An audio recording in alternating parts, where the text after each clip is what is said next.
সুপ্রিয় 18তম পরীক্ষার্থীবৃন্দু, আপনারা জানেন যে আপনাদের রিটেন পরীক্ষা খুব সন্নিকটে। খুব তাড়াতাড়ি আপনাদের রিটেন পরীক্ষা হচ্ছে, আর অল্প কয়েকদিন সময় রয়েছে। এর মধ্যে আপনাদের একটা পূর্ণ প্রিপারেশন নিতে হবে এবং আপনাদের সবচেয়ে গুরুত্বপূর্ণ বিষয় হচ্ছে টাইম ম্যানেজমেন্ট করতে হবে। কথায় আছে time and tide wait for none, সময় স্রোত কারোর জন্য অপেক্ষা করে না। তাই প্রতিটি সময়কে আপনাদের কাজে লাগাতে হবে। আর সময় কাজে লাগানোর জন্য আপনি কোন প্রশ্নে কতটুকু সময় দেবেন তা নিয়ে আমরা একটি আলোচনা করব। আশা রাখছি আপনাদের অবশ্যই ভালো লাগবে। সে অনুযায়ী আপনি প্রশ্ন প্যাটার্ন এবং টাইম ম্যানেজমেন্ট বাসায় ঠিক করে নেবেন, যাতে পরীক্ষার হলে গিয়ে আপনাদের সময় এবং প্রশ্নের উত্তর দেখতে কোনো কঠিন বা কোনো বিশৃঙ্খলা না হয়। সো চলুন আমরা আলোচনা শুরু করি। যে বিষয়টি আপনাদের কাছে শেয়ার করতে চাচ্ছি সেটি হচ্ছে সময়। 3 ঘন্টায় যেভাবে সকল প্রশ্নের উত্তর করা সম্ভব, নিবন্ধন পরীক্ষায় যেভাবে আপনারা সময়কে কাজে লাগাতে পারবেন সে বিষয়গুলো হচ্ছে, দেখেন যাদের 329 কোড আছে, 7টা সাবজেক্ট 10টা ইউনিট ভিত্তিক যে 329 কোড, যেটা নতুন একটা কোশ্চেন নেবে, এই কোডের ক্ষেত্রে আপনি সময় পাবেন মাত্র 3 ঘন্টা।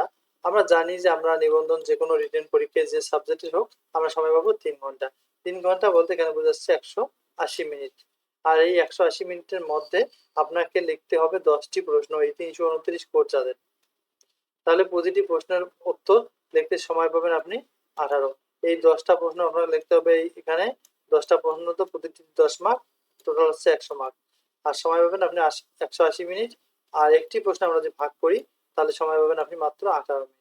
তাহলে 18 মিনিটে 10 মার্কের একটি প্রশ্নের উত্তর আপনাকে লিখতে হবে। এই প্রশ্নটা কিছু কিন্তু পার্ট থাকতে পারে বা অংশ থাকতে পারে, ক নাম্বার, খ, গ, অথবা এমনিতে কমা দিয়ে 3টে বা 2টা অংশ, 3টের কথা ওনারা উল্লেখ করছে, 3টেও থাকতে পারে।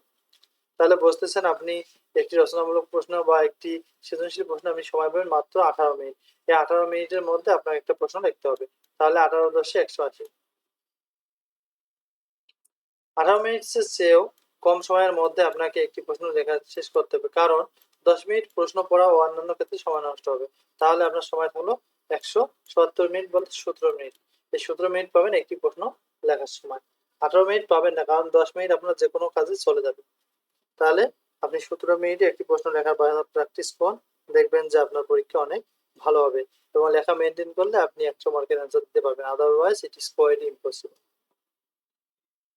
অন্যান্য সাবজেক্টের ক্ষেত্রে 5 মার্কের জন্য সময় দিবেন 8 থেকে 10 মিনিট। 10 মার্কের প্রশ্নের উত্তর লিখতে সময় দিবেন 20 মিনিট। আর 15 মার্কের জন্য সময় দিবেন 22 থেকে 25 মিনিট।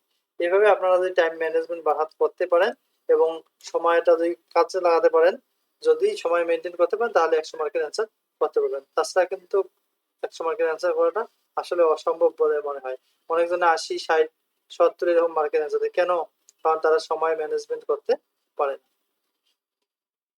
এরপরে এভাবে নিজের প্রশ্নের মার্কের অনুপাতে নিজে নিজে একটি টাইম ম্যানেজমেন্ট কোড তৈরি করুন।